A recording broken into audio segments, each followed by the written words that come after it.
محمود عباس نے UAE سے مطالبہ کیا ہے کہ وہ اس فیصلے کو واپس لے اور دیگر عرب ممالک فلسطینیوں کے حقوق کو پامال کرتے ہوئے امارات کے نقش قدم پر مت چلے۔ تاہم ابھی تک UAE کے کسی حکمران کی جانب سے اس مطالبے کا جواب نہیں دیا گیا۔ کہا جاتا ہے کہ اسرائیل کے حوالے سے پوری امت کا اتفاق تھا کہ یہ فلسطینیوں کی سرزمین پر قبضہ کر کے قائم کیا گیا ہے۔ اس اتفاق اور اتحاد کے باوجود متحدہ عرب امارات کا اسرائیل کے ساتھ معاہدے پر متفق ہو جانا امت مسلمہ کے اتحاد کو پارا پارا کرنے اور اس میں رکھنا ڈالنے کے مترادف ہے۔ کوئی 20-25 سال قبل غزہ اور اریا کا معاہدہ ہوا تھا جس کے مطابق فلسطینیوں کو حقوق دیے گئے تھے۔ کہاں گیا وہ معاہدہ اور کہاں گئے وہ حقوق؟ اسرائیل تو فلسطینیوں کے مکانات مسمار کرنے اور نئی بستیاں بسانے میں لگا ہوا ہے۔ یہ بھی ایک حقیقت ہے کہ یہود نے کبھی مسلمانوں کے ساتھ کسی معاہدے پر عمل نہیں کیا۔ امارات کی جو بھی مجبوریاں ہوں وہ یہ جانتے ہیں کہ اسرائیل سے دوستی کا مطلب امت مسلمہ سے علیحدگی ہے، امت میں انتشار ہے اور یہود کو تقویت ہے۔ پیارے دوستو، دوسری جانب ٹرمپ نے جس معاملے پر مسلمانوں کے جذبات سے کھیلنے کی کوشش کی ہے وہ اسرائیل سے امن قائم کرنے والے ممالک کے مسلمانوں کو مسجد اقصی میں نماز پڑھنے کی اجازت کی خوشخبری ہے، جبکہ یہ بھی ایک جال ہے جس سے امت مسلمہ کی غالب اکثریت واقف نہیں، اس لیے اسے خوشخبری سمجھ رہی ہے۔ اگر آپ کو علم نہیں تو بتاتے چلیں کہ مسجد اقصی قانونی طور پر اردن کی ملکیت ہے، وہاں دنیا کے ہر مسلمان کے لیے نماز پڑھنے کی اجازت ہے۔ ٹرمپ اسرائیل یا متحدہ عرب امارات کو یہ اجازت یا حق دینے کا کوئی اختیار نہیں، بلکہ اسرائیل اس امر کا پابند ہے کہ اگر کوئی مسلمان مسجد اقصی کی زیارت کرنا چاہے تو اسے اس کی اجازت دی جائے، لیکن اس میں سفارتی پابندیاں اور قوانین آڑے آ جاتے ہیں۔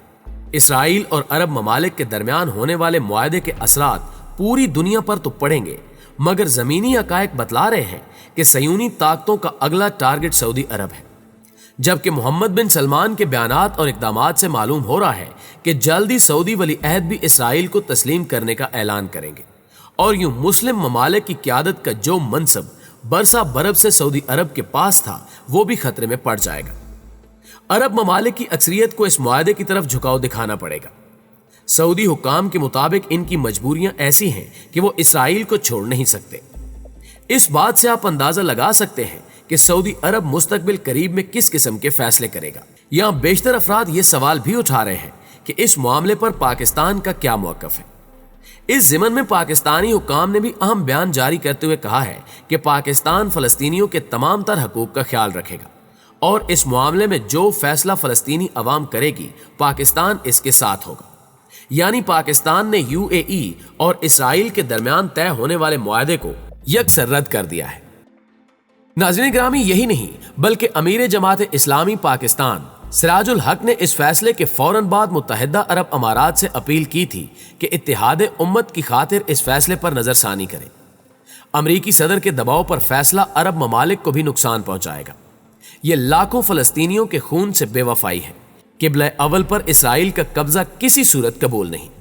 انہوں نے حکومت پاکستان سے اس مسئلے پر OIC کا ہنگامی اجلاس بلانے کا مطالبہ کیا اور عرب امارات کو فیصلہ واپس لینے پر مجبور کرنے کی اپیل کی ہے۔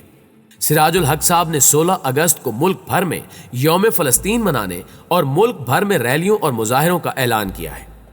ماہرین کے مطابق اسرائیل کو تسلیم کرنے کے حوالے سے جو کچھ بھی ہو رہا ہے وہ سب عالمی حکمران ٹولے کی سازش ہے جو دنیا بھر کی حکومتوں کو بلیک میل کرتا ہے۔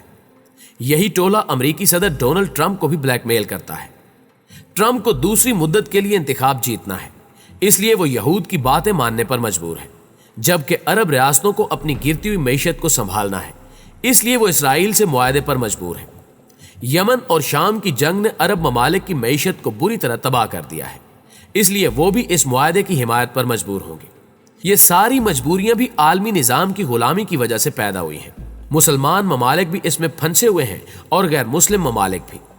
غیر مسلم ممالک کو اس سے فرق نہیں پڑتا کہ سودی نظام ہے یا نہیں، جبکہ وہ اسلامی ممالک سے زیادہ سودی نظام کے مخالف ہیں، لیکن معاملہ اسلامی ملکوں کا ہے۔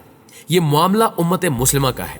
امت مسلمہ کی قیادت عربوں کے پاس رہے یا کسی غیر عرب ملک کے پاس، امت کا اتحاد نہیں ٹوٹنا چاہیے۔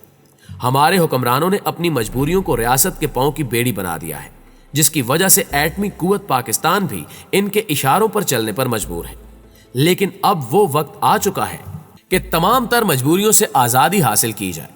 یقینی طور پر مستقبل قریب میں پاکستان کی خارجہ پالیسی میں بڑی تبدیلی دیکھنے کو ملے گی، جو کہ وطن عزیز کے لیے نئی راہیں ہموار کرنے میں معاون اور مددگار ثابت ہوگی انشاءاللہ تعالی۔ ناظرین گرامی، آج کی ویڈیو میں بس اتنا ہی۔